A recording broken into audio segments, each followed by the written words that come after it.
In psychology, the term schema refers to various kinds of internal conceptual models, patterns of thought or behavior, or structures of information, and even social roles. They are formed through interacting with one's environment and learning. They are encoded in the networks of the nervous system and can be activated by new stimuli. This video is about schemas. It is part of my series Introduction to Psychology. See the link in the description for more information.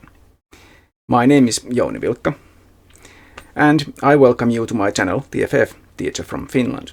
Please subscribe and click the thumbs up button.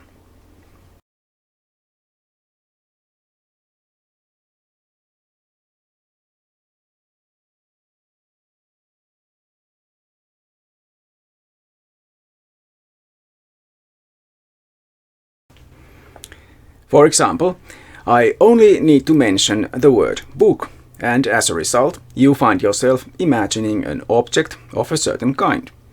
Something that contains pages made of paper, within covers that are either hard or at least harder than the pages.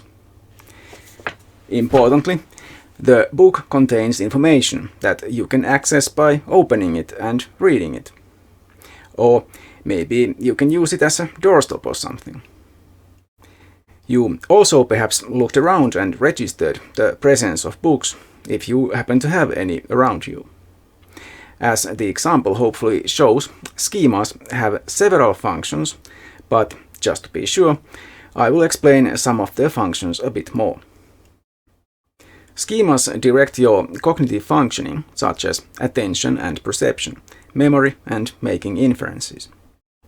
We learn to notice and understand traffic signs easily, for example, or people in uniform. Schemas organize and combine information within the brain to create manageable conceptual units. This is necessary for communication and learning. We can even invent new concepts to explain our experiences, for example. Schemas-like concepts are often placed within hierarchies and with meaningful connections to other concepts. We can understand how things are related to each other, learn related things more easily, and form a bigger picture of the things in question. Once we know what a mammal is, we don't need to recognize the exact species of an animal to be able to guess that it is a mammal of some sort. Schemas can be broad ways of thinking, helping us to easily form opinions about things. This, of course, can be a bad thing, leading us to form opinions without proper justification. Heuristics can be useful as well, but should be used with care. Schemas help us choose the appropriate behavior in the given circumstances, and make it easier and faster to act accordingly. For example, we can understand that a waiter in a restaurant is there to help us order the kind of food we would like to eat, and probably not to entertain us by singing. A script is a schema for certain kinds of routine situations. If we know the correct script, we can order food at a restaurant easily or talk to a client properly.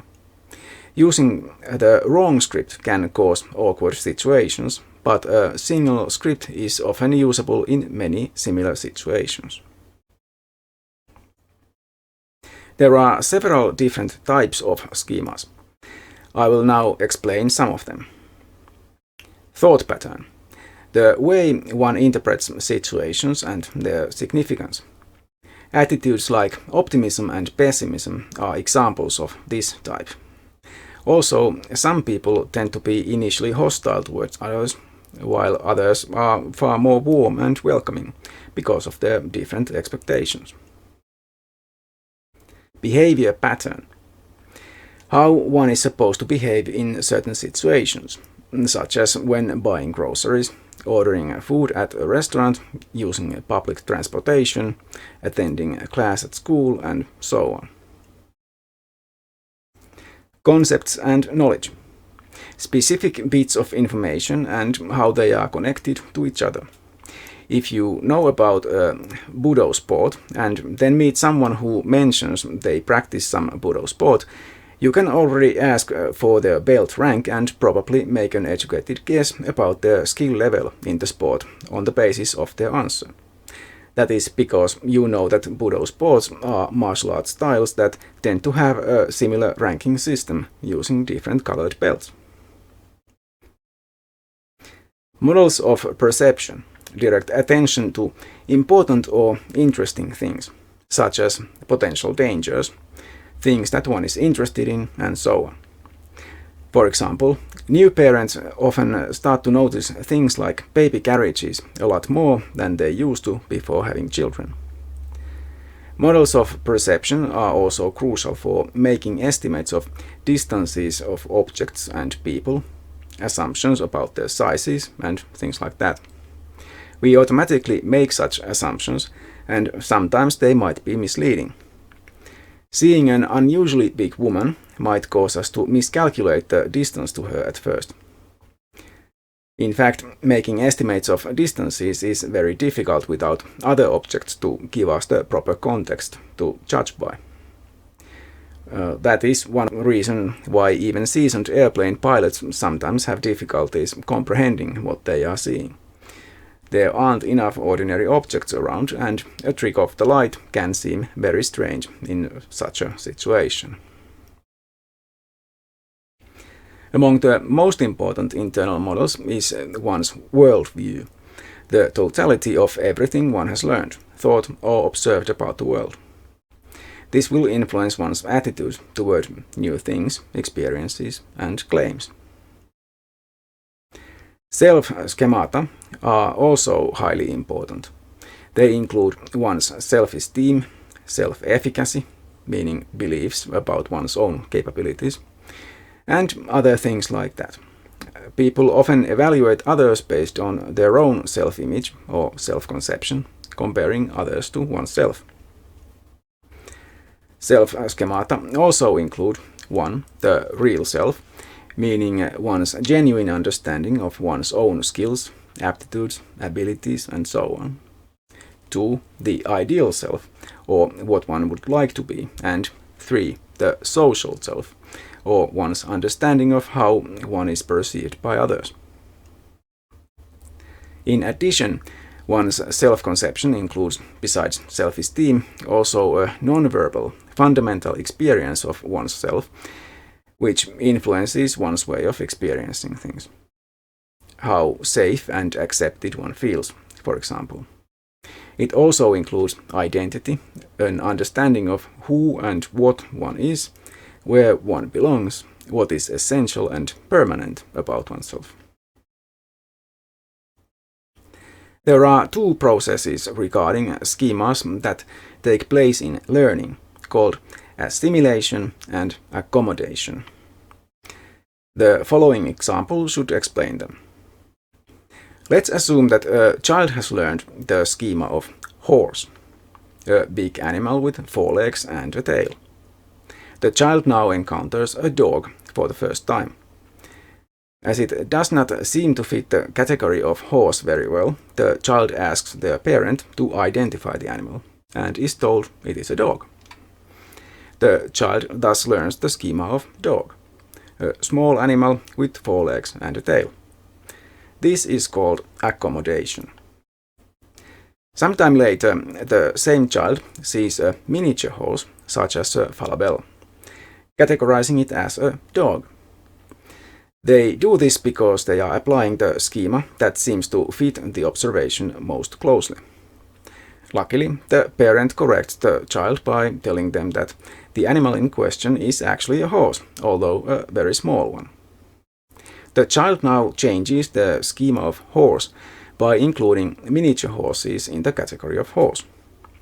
This means they assimilate the new information in the old schema. Ulrich Neisser explained how schemas are used in perception, in what is known as the perceptual cycle. The idea is that there are 3 phases in the process, but the whole thing is a continuous and constant process with no specific starting or end point. So, while I use numbering to explain the phases, remember that these only show the order of the phases, but not the starting point for the cycle, as there is none, and the phases are actually active simultaneously. Phase 1. Schemas direct perception or search for information in the environment, and in general, all interaction with one's surroundings. Phase 2. Perception, meaning the search for information, actively selects observations of the surrounding reality for attention. Phase 3. Perception or experience either changes or strengthens schemas as necessary. Sometimes the observations in phase 2 do not fit the schema, but are surprising. They may force the schema to change. But the more the observations fit the schema, the stronger the schema becomes over time. We become used to reality appearing a certain way. This can lead to problems. Here is an example from my personal experience. Believe it or not, when I was in my late teens, I had a really long hair and I didn't have a beard.